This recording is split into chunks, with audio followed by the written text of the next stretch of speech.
वृत्ति करना, बच्चों के अंदर देशभक्ति की भावना को डेवलप करना, बच्चों के अंदर अच्छे गुणों का विकास करना, बच्चों के अंदर नैतिक मूल्यों का विकास करना, ये इसके लिए हम प्रशिक्षण करने यहाँ पर आए हैं। सामाजिक गुणों का विकास हो सके, इसीलिए सामाजिक परिवर्तन हम लाना चाहते हैं।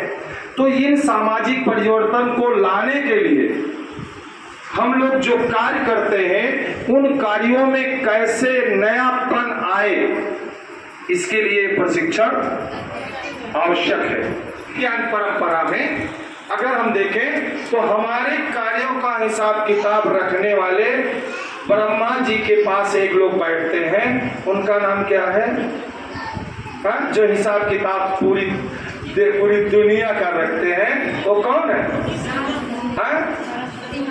कौन कौन है?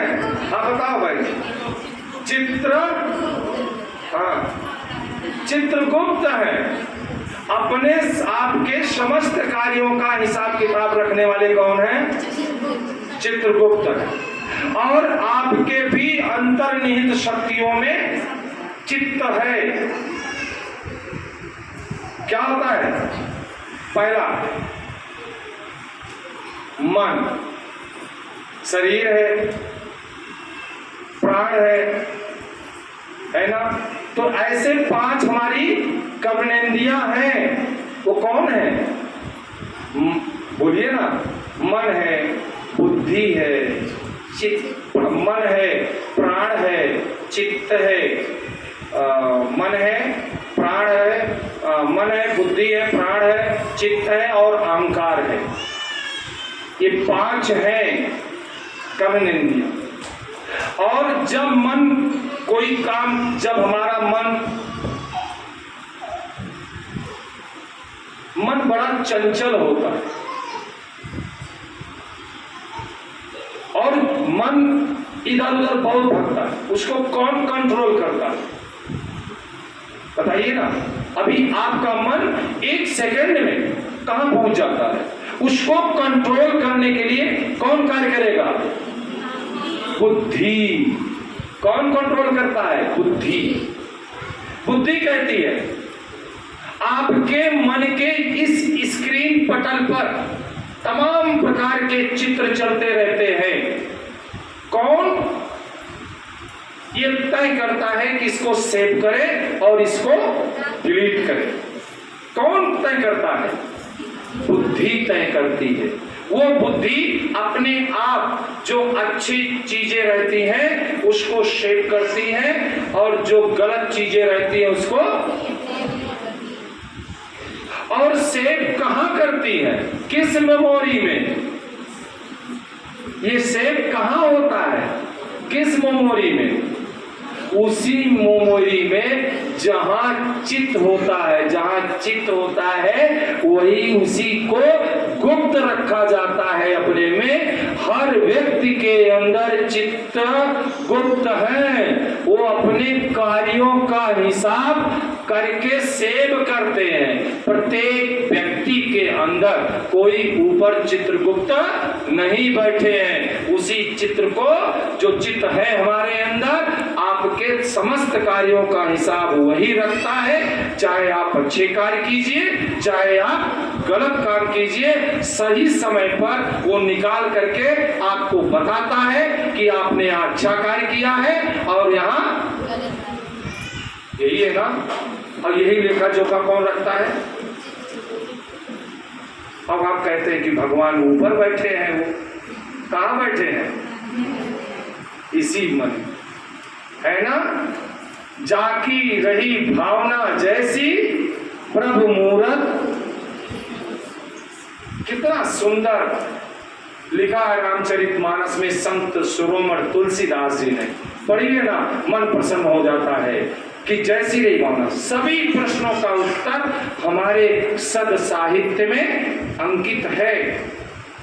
दुनिया की कोई भी समस्या है उसका हल भारतीय ग्रंथों में अंकित है। इसमें क्या आ जाता है? वायरस। क्या आ जाता है? और वायरस को साफ करने के लिए हम क्या करते हैं?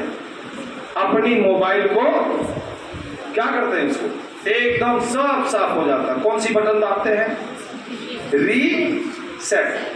तो हम आपको यहाँ साल भर में एक बार रीसेट करने के लिए बुलाते हैं, है ना। जो कुछ बातें हो इधर उधर की, उसको रीसेट करके पुनः नई चीजें, और फिर जिससे साल भर आप लोग चलिए, और फिर जो बातें हैं उनको हम रीसेट कर दें। इसीलिए साल भर में एक बार बुलाया जाता है, एक प्रशिक्षण वर्ग लगता है। ऐसा नहीं है, जब भी प्रशिक्षण वर्ग लगे तुरंत आना चाहिए, सूचना मिले हम चलेंगे, क्योंकि अब यहाँ तो हमारे नवाचार होगा ना, नई नई बातें बताई जाएंगी ना, और इन नई बातों के हमें साल भर क्या करना है, हमारी एक योजना बनती है। उस योजना के तहत हमारा यह प्रशिक्षण होता है, और इस प्रशिक्षण के माध्यम से हम अपने संस्कार केंद्रों पर जाकर के, जो अपने कुल मिलाकर के हमको लगता है 300 साढ़े 300 संस्कार केंद्र हमारे विद्या भारती गोरक्ष प्रांत में चलते हैं, 350 संस्कार केंद्र। इन संस्कार केंद्रों के माध्यम से हम सामाजिक परिवर्तन करते हैं। जो दलित माने वंचित वर्ग के लोग हैं, जहां भी वो अपनी आर्थिक उन्नति नहीं कर पाए हैं, बच्चे उनके पढ़ नहीं पा रहे हैं, ऐसी बस्तियों में अपने 2 घंटे का हम संस्कार केंद्र चलाते हैं, और उन संस्कार केंद्रों के माध्यम से वहां आसपास फैली हुई तमाम कुरीतियों को दूर करने का प्रयास करते हैं। जैसे हमारे यहाँ तमाम प्रकार के डेमोग्राफी बदल रही है, जनसंख्या की जो आंकड़े हैं वो बदल रहे हैं, बच्चों के अंदर अनेक प्रकार, जो उनके अभिभावक हैं उनके अंदर अनेक प्रकार की कुरीतियां रहती हैं, उनको दूर करने का प्रयास किया जाता है। बच्चों के अंदर उनकी जानकारी नहीं होती, कुपोषण होता है जो आज सबसे बड़ी समस्या है। उस कुपोषण को भी उनको जानकारी, उनसे परिचित करा करके उनको दूर करने का हमारे संस्कार केंद्र प्रयास करते हैं। जो छोटे छोटे बच्चे हैं पढ़ने नहीं जा रहे हैं, उनको अपने संस्कार केंद्र में ला करके प्रारंभिक ज्ञान करा करके उनको पुनः विद्यालय में हम लोग प्रवेश कराते हैं। यानी उनको भी शिक्षा की मुख्य धारा, जो हमारी 2009 की शिक्षा का मौलिक अधिकार है कि 14 वर्ष तक के बच्चों को शिक्षा मिलनी चाहिए, उस कार्य को हम लोग करते हैं इन प्रशिक्षणों के माध्यम से।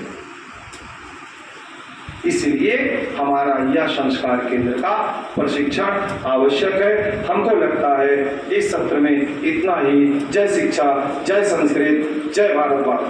सबको राम राम। नमस्कार सर। नमस्कार। क्या नाम है सर आपका? जियालाल।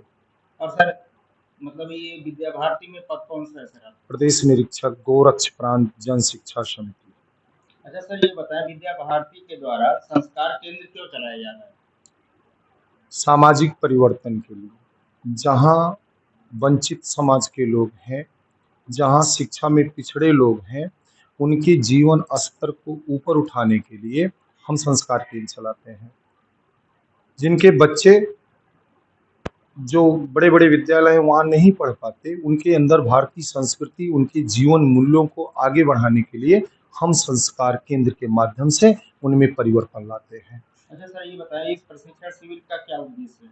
इस प्रशिक्षण के द्वारा हम अपने कार्य, साल भर के कार्यों को उनको समझाते हैं, और वो जा कर के अपने संस्कार केंद्रों पर यहाँ बताए गए नियम, उप नियमों का, तमाम प्रकार के योगासन का, उनके शिक्षण विधियों का संस्कार केंद्र पर बच्चों को सिखाते हैं, और यहाँ पर उनको हम बताते और सिखाते हैं।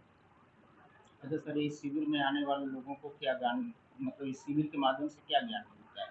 इस शिविर के माध्यम से हम जो पिछड़े समाज के लोग हैं, जो वंचित समाज के लोग हैं, जो जनजातीय लोग हैं, उनके बच्चों को मुख्य धारा में लाने का प्रयास करते हैं। उनके अंदर भी अच्छी शिक्षा, अच्छा संस्कार और भारतीय ज्ञान परंपरा के अनुसार उनमें सनातन संस्कृति का प्रवाह हो सके।